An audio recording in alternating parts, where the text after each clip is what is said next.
Yo, what's going on, guys? How we doing? Hope everyone is doing well. Today, you got Tony Pepperoni.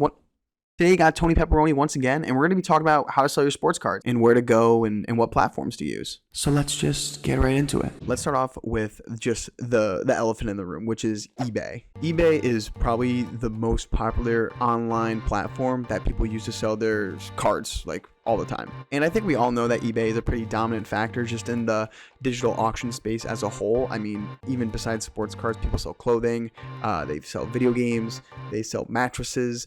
Why would you sell a mattress on eBay? They sell water parks. They sell pretty much everything under the sun. And they're just so dominant, and they just have such great control of the market in that regard. So we all know what eBay is. So the reason why a lot of people sell on eBay is because recently, especially, they've really upped the ante when it comes to getting your business to sell sports cards on their platform. eBay, like the majority of other platforms, does have seller fees. And yeah, they do fluctuate depending on certain factors.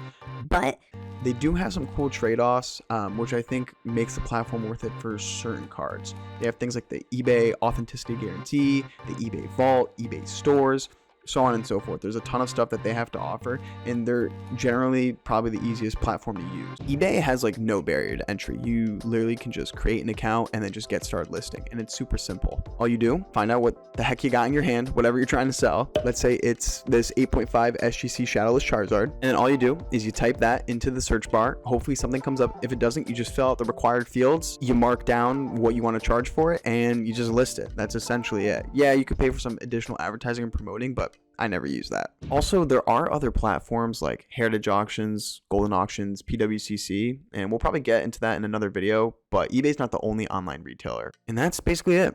That is why eBay is so popular, because so many people can just literally upload whatever they want and then just sell it. The only gripes I have with eBay is there is some inconsistencies, like there are people who try scamming on eBay. There have been cases of shill bidding, especially with bigger sellers, which I'm not going to name here because we're not going to spread any negativity, but you guys can do the research and find out yourself. And I'll probably get into those in a different video, but every platform has its drawbacks, and that's eBay's, but it's not nearly as prevalent as it once was, and I think eBay's making really good effort to try to minimize that as much as possible. So the reasons that I would use eBay, like I said, just if you're getting started, I would use eBay. We still use eBay, right? Like you don't have to spend time, wait somewhere, and have people buy your cards. It's just listed, so I could be sleeping and someone could buy the card, right? All I have to do is I'll get the notification on my computer, and then I just pack it up and I send it out, and that's that, and I get the payout, and bada bing bada boom, I'm a billionaire. My second option is a little different than eBay, because my second option is in-person card shows. Just a little backstory: when Dante and I first started getting into sports cards, even before Sterling cards and all that stuff, we would go to in-person card shows, and it was a blast. Like the first one we went to, we're like, oh, like we're just gonna see what it's like, and then afterwards it was like we want to keep going back and buying stuff. And I think that speaks a lot, especially to how we like to go about our business, because we're very social people. We love talking to people, and so being able to go to shows as a consumer before we even started setting up, it was very eye-opening to see what we liked and what we didn't like when we went to tables. Anyways, back to the main point. Yeah, a card show is literally what it sounds like. It is a card show. People usually pay for a table or a spot, and they set up on a table all the sports cards or all whatever that they want to sell, and that's essentially it. You sit there, maybe you have the prices listed on your cards, maybe you don't, maybe you have a display case, maybe you don't. You can do really whatever you want. The creative freedom is very nice when it comes to card shows that eBay doesn't offer, right? eBay, you just list it, boom. And yeah, like you're gonna spend a lot more time at card shows, and the trade-offs are, right, like you can sit at like an 8-hour card show and not sell anything, right? But you can also sit on an 8-hour card show, not sell anything, but talk to like 20, 30, 40, 50 people and build those connections, right? In-person card shows are great for building rapport and relationships and just learning about other industries or just other sectors of the hobby. Dante and I used to do this before COVID, and then we kind of stopped after, and our business has changed since then, but we're thinking about starting to set back up at shows. But it really depends on the shows in your area. Another drawback with shows is, there are some areas that just don't have shows, or the shows are very small, or they're not that good, to be quite frank. So going to regional shows or larger shows that you hear about, definitely recommend. Another way that you can sell cards that are in person is through a local card shop or an LCS. Local card shops are great. One, because very similar to in-person card shows, you get to build a rapport with someone, right? Like if you become good friends with the local card shop owner or the staff, you know, they may give you small discounts. They may let you know on like when they're going to be getting a certain product. And it's a really, really personal relationship that you end up developing, which I think is one of the best things of the hobby, right? Just meeting the people, being able to develop these relationships, these friendships, these connections.